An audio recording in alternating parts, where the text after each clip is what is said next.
साथियों, आज मैं शेयर करती हूँ आपसे अपने क्लिनिकल प्रैक्टिस की एक ऐसी घटना जिसने मुझे अंदर तक हिला दिया था।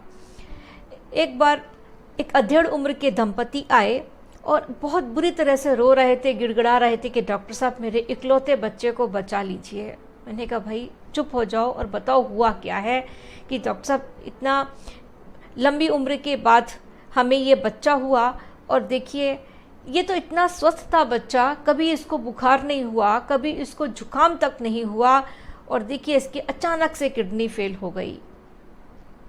अब दुख तो मुझे भी हुआ जब मैंने देखा कि जो रिपोर्ट्स में, क्योंकि फिर उन्होंने कहा कि हम तो इतने गरीब भी हैं कि हम तो अब डायलिसिस भी नहीं करा सकते, अब हम क्या करें, हम लाचार हैं, डॉक्टर साहब हमें बचा लीजिए। तो मैंने धाधस बचाया, मैंने कहा चलिए देखती हूँ मैं क्या कर सकती हूँ, क्योंकि नेचुरोपैथी है और नेचर ही ठीक करती है। और हम लोगों के एक्यूप्रेशर में तो हमने जाना ही है, पढ़ा ही है कि जब भी कभी कोई ऑर्गन फेल हो जाता है और वह विशेषकर किडनी, तो हम किस प्रकार से उसको ठीक कर सकते हैं और क्या होते हैं कारण, क्या होते हैं सिम्टम्स, हम बहुत समय रहते पहले से भी पहचान सकते हैं। क्योंकि जो किडनी है ना, इसको हम साइलेंट किलर बोलते हैं, क्योंकि ये तब तक काम करती रहती है जब तक बिल्कुल लास्ट स्टेज पे ना पहुंच जाए बीमारी, और एकदम से फिर हाथ खड़े कर देती है, फिर कोई चारा नहीं बचता। और जो व्यक्ति शुरू में अपने को स्वस्थ समझते हैं, उनको लगता है कि हम तो बहुत फिट हैं, हमें तो बुखार भी नहीं होता, हमें तो जुकाम भी नहीं होता, इसलिए वो समय समय पर मेडिकल चेकअप भी नहीं कराते हैं, तो पता ही नहीं चलता कि अंदर शरीर में क्या चल रहा है। इसीलिए हमें चाहे कोई बीमारी हो चाहे ना हो, हर 6 महीने में अपना चेकअप ज़रूर करा लेना चाहिए, ताकि समय रहते कोई भी चीज़ बड़ी घटी है हम उसको ठीक कर सकें। तो यहाँ बात हो रही थी किडनी फेलियर की, कि आइए अब समझते हैं विस्तार से वीडियो में कि क्या है सिम्टम्स, कि हम समय रहते उन सिम्टम्स से पहचान सकें और फिर कैसे करेंगे किडनी को ठीक। आइए बढ़ते हैं वीडियो की तरफ।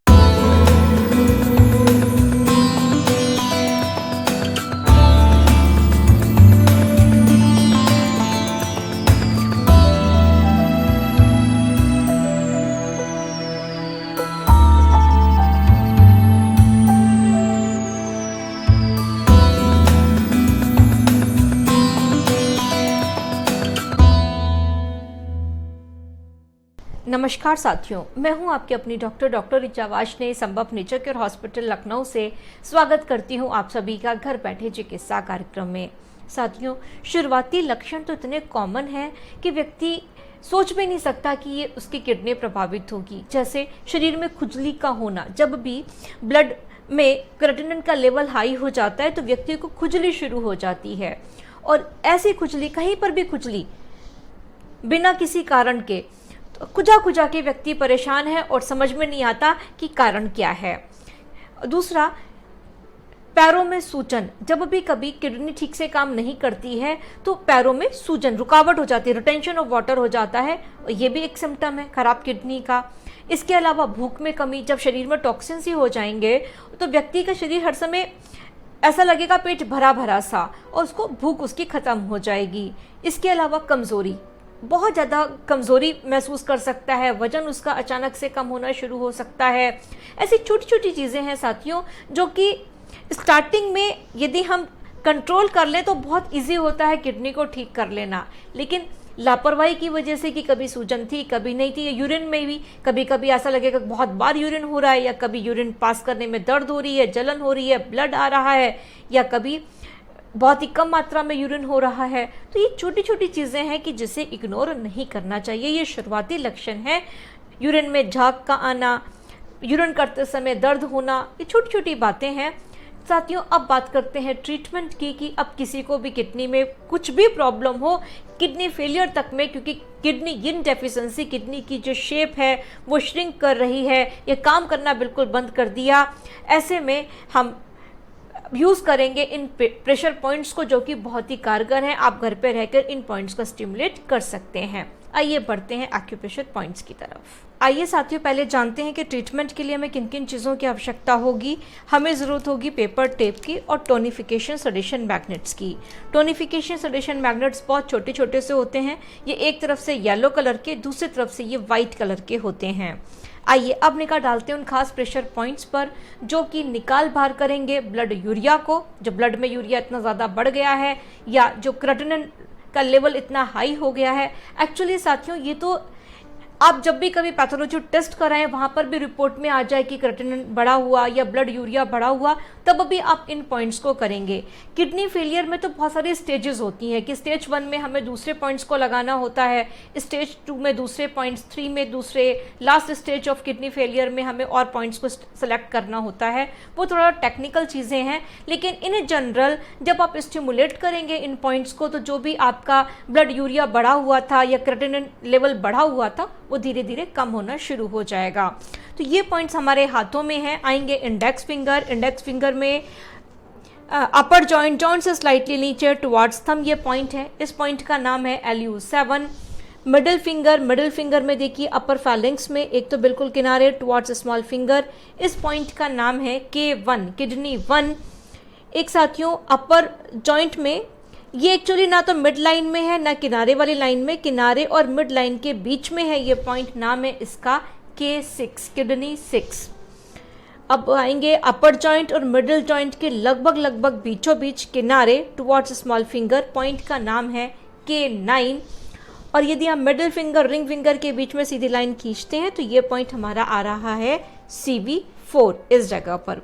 समझते हैं कि एग्जैक्टली थोड़ा सा ये पॉइंट्स करते क्या क्या हैं। जो K6 है ये मास्टर पॉइंट है।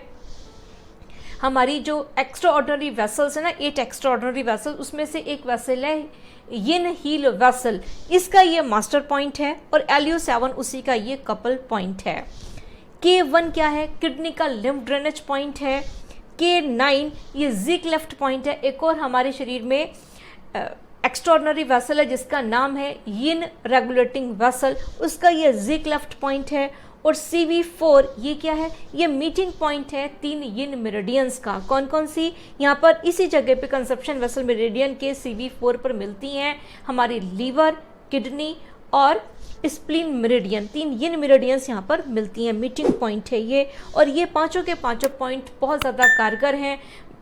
आपके जो ब्लड यूरिया बढ़ गया है, जो क्रेटिनिन बढ़ गया है जिसकी वजह से खुजली शुरू हो गई है ना, तो तुरंत ये निकाल बाहर करेंगे व्यक्ति का, ये सारी चीज़ें नॉर्मल आ जाएंगी, क्योंकि यही फिर संभावना है किडनी फेलियर की। साथियों चलिए अब क्या करेंगे इनको समझते हैं। हम लेंगे पेपर टेप और पेपर टेप में हमें इस तरीके से लगाना है मैग्नेट को कि स्किन में जो टच होगा वो येलो कलर और बाहर से जो दिखाई देगा वो वाइट। और जितने भी हमारे पॉइंट हैं उन सब में हम इस तरीके से मैग्नेट को लगा लेंगे। LU7 पर भी अभी हमने लगाया CV4 पर, ये हमारा हो गया K9, K6 और फिर K1। इस प्रकार से हमने मैग्नेट को लगाना है। पॉइंट्स बाइलेटरल हैं दोनों ही हाथों में। अब दोनों ही हाथों में इस ट्रीटमेंट को कर सकते हैं। 12 घंटे 18 घंटे लगा कर रखना है इन पॉइंट्स को। और बस जब आप रात में सोते सोते भी लगा सकते हैं, 7-8 घंटा हर कोई सोता है तो आप सोते समय भी लगा सकते हैं, दिन में भी लगा सकते हैं। पानी में भीग भी जाएं तो भी मैग्नेट्स खराब नहीं होंगे, बिल्कुल भी परेशान मत होइएगा। पेपर टेप गंदी हो जाती है, उसको फेंक दीजिएगा, फिर नई पेपर टेप लगा लीजिएगा। मैग्नेट्स बार बार यही काम में आते रहेंगे, मैग्नेट्स खराब नहीं होते हैं। तो साथियों ये चिकित्सा तो देखिए बहुत ही सरल है, सहज है और कोई भी इसे आसानी से सीख सकता है। मन है आपका तो निगाह डालिए स्क्रीन पर, देखिए बहुत सारे कोर्सेज हैं जो हमने डिज़ाइन ही किए कि हम घर बैठे आपको ये बारीकियाँ सिखा सकें। मन है आपका तो आप डायरेक्टली किसी भी कोर्स में एनरोल कर सकते हैं। और आपको भी आवश्यकता है इन मैग्नेट्स की तो निगाह डालिए, नीचे एक वेबसाइट के लिंक है संभवक्योर.com, पूरी एक्यूप्रेशर किट अवेलेबल है, आप यहाँ से मंगा सकते हैं।